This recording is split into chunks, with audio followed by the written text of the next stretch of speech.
2025-yilda penalonboz narxlari qanaqa bo'lyapti degan obunachilarimiz uchun xudo xolasa bugun Namangan viloyatiga yetib kelganmiz. Ko'rib turgan joylaringiz 80 kvadrat metr ekan. Narxlar nech puldan bo'lyapti, nech santimetrliklarni nech puldan qo'yib berishyapti degan obunachilarimiz uchun xudo xolasa Namangan viloyatiga yetib kelganmiz. Sizlar uchun narxlar tanishtirib o'tamiz. To'liq ma'lumotni ustakamizdan olib o'tamiz. Ustakamiz mehnatlariga ham bitta like bosib qo'ysalaring bo'lar. Assalomu alaykum aka, charchamayapsizmi? Yaxshimisiz? Ishlab bo'lyaptimi aka? Rahmat. Xushsiz. 80 kvadrat metrdan xuddi shunaqa bu joyimiz. Aha, birinchi bo'lib aka qanaqa tayyorlanishlarini bitta ko'rsatib o'tsa yo'q demasiz aka. Siri yo'q bu narsani. Yo'q, siri yo'q. Siri yo'q, bemalol ko'rsatib o'tamiz. Xo'p, birinchi aka qanaqa boshlanadi? Birinchi suv solinib oladi. Aha, o'zini boshqasiga. 60 litr. Aha. Keyin 1 kilo, 1,5 kilo. Endi biz mana shuni o'lcham qo'yganmiz. Bunda sement tashlanadi bitta. Ha, shu suvga 1,5 kilo. 1 kilo, 1,5 kilo. Kichkina paqirchada ketar ekan. Kichkina paqirchada ketadi. Aha. Keyin 35 kilolik 35 kilo qopdagi gipsimizni solamiz bunga. Gips. Mehnatlariga ham like bosib qo'ysalaringiz bo'ladi. 60 litr suvga shunda qancha ketyapti aka gips? 60 litr suvga 35 kilolik qopdagi bir qop ketadi. Bir qop ketaverar ekanda. Xo'p, 1,5 kilo sement bo'lyapti, bir qop gips bo'lyapti. Endi mikserda aralashtiramiz, shunaqami? Shunaqa bo'ldi.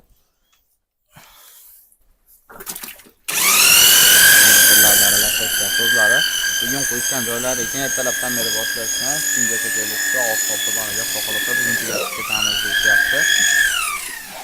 Xo'p, endi bunisi nimasi aka? Endi o'zini maxsus penasi bo'ladi, bu qo'shiladi. Qo'shiladi. Keyin rastvorimiz tayyor bo'ladi aka. Buni qo'yamiz. Shu.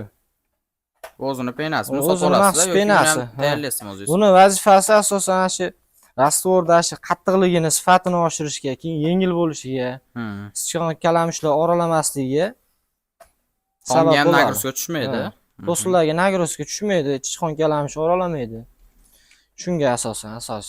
Buni ham qanchadir qo'shish narsasi bormi yoki yo'q? Yo'q, endi biz miqdori ko'zchama o'rganamiz, o'rganib ketgan o'zi. Zo'r. Tez tayyor bo'lar ekan, lekin. Ha, shu. Endi biz haligi ko'p vaqt yetmasligi uchun suvni oldin qo'shib oldik. Tayyorlab qo'ydik. Bo'ladi.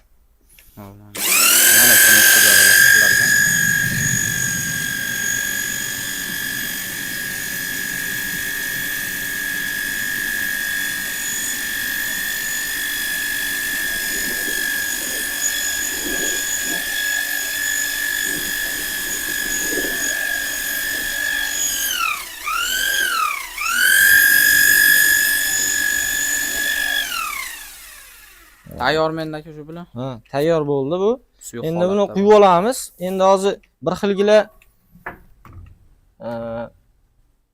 buni tagi bilan tepasini ko'p aralashtirmaydi. Shuni hisobiga bir tomoni bo'sh, bir tomoni qattiq bo'lib qoladi. Ha, har xil o'ynab qoladi. Har xil o'ynab qoladi. Pastdagi suvga ko'piga aralashish kerak to'liq. O'shancha aralashib chiqsa zo'r bo'ladi. Yaxshi bo'ladi. Ko'pigina o'shaning uchun ichiga kirgizib yubordik hozir. Tayyor hozir. Endi quyib olsak. Bo'ldi. Betlarga endi oddiy materiallar solgansizlar aka, to'g'rimi? Ha, material u asha summani ichida hammasi. Ha, summani ichida bo'ladi. Bo'ldi, hozir narxlarni ham aytib o'tamiz. Hozir betga qo'yasizlarmi aka? Qo'yamiz mana shu yerga hozir. Men bo'lsam tarafga o'tib olaman. Yo'q.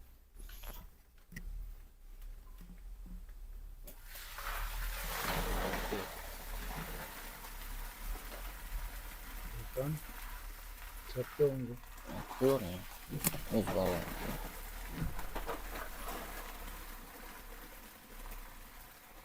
U sekin joyiga borar ekanda. Ha, sekin ashi past joylariga o'zi topib borib oladi.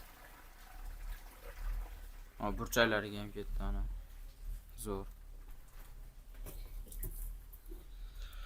Quyilish jarayonlari shunaqa. Aha. Hozir batdagi aka necha santimetrlik bo'lyapti? 7 santimetr bo'lyapti. 7 santimetr. 45 ming so'mdan bosib beryapmiz. 45 ming so'mdan. Necha santimetrliklar bor ekan yana bitta? 5 santimetrliklari bor. Endi u asosan ashi molxonaning tomlariga ishlaydi yoki bo'lmasam haligi eski oldin loy bosilgan, yorilib ketgan joylarga 5 santimetr bo'ladi. Kifoya qiladi. 7 santimetr 45 ming so'mdan bosib beramiz uni. U asosan shu hadovoy ko'pchilik 90-95% odam ashta 7 santimetrlik bostiryapti hozirda. 7 santimetrlik ham zo'r bo'lib qolgan, ham puli ham yaxshi. Puli ham o'rtacha, sifati yaxshi.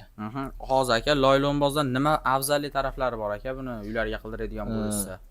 Loylonbozdan afzallik tarafi birinchi o'rinda to'sinlarga nagruzi kelmaydi. Keyin uyda egalarining ham ortiqchaligi ovoragarchilik bo'lmaydi. Chunki hamma mahsulotlar ashni ichida bo'ladi. Biz o'zimiz olib borib, o'zimiz xizmat ko'rsatamiz. Hozir loylonboz qilaman, sametga kran chaqirib, turpoqni ko'ylatib, somoq, hashar qil. Shuna bo'lib, baribir o'sha pul ketib qoladi. O'sha pul ketadi. Lekin buni qildirsa yaxshi tushadi, xudo xohlasa. Yaxshi tushadi. Sifat tarafdan ham keyin bu ashi utuplit vazifasini bajaradi. Utuplit Yozda salqin bo'ladi, qishda issiq bo'ladi. Zo'r, xudo xohlasa. 5 santimetrlik narxini necha pul dedingiz aka? 5 santimetri 35 ming so'm, 7 santimetri 45 ming so'm, 10 santimetri 60 ming so'mdan butun vodiy bo'ylab hozircha. Endi agar ob'yem kattaroq bo'lsa, Toshkent va voha hududlariga ham xizmat ko'rsatamiz. Obyektga qarab, Bu hozir aytayotgan narxlaringiz vodiy ichi polni ishlayveradi, bir xil qattiqdan bo'lishidan qat'iy nazar. Xuddi shunday. Endi kattaroq kvadrat bo'ladigan bo'lsa, misol joyi katta joy bo'lsa, misol voha hududlarida ham, Toshkent hududlarida ham xizmat ko'rsataveramiz. Ash narxda bo'ladi u yerda ham. Bir xil bo'ladi. Bir xil bo'ladi, unaqa razlitsasi bo'lmaydi. Kvadrat katta bo'lsa, ularga ham foyda, sizga ham foyda bo'ladi, xudo xolasa. Shunday. Narsalar ko'rib o'tdilar, qanaqa tayyorlanishlarini, xudo xolasa 7 santimetrlik qilib berishyapti. Keyin ertalab boshlagansizlar aka buni? Ertalab boshlaganmiz, hozir tugatamiz. Tugatilyapti. Soat o'zi 5 mi bo'lib qoldi soat. Zo'r, xudo xolasa aka sizga aloqaga chiqishadi, obunachilarimiz chiroyli qilib berishadi. Oyatullo uzdan oldingiz ishni unutmanglar, xudo xolasa chiroyli qilib berishadi. Akalar ishlarini davom ettirsalar bo'laveradi. Rahmat aka sizlarga ham. Xo'p, bo'p. Sog' bo'linglar.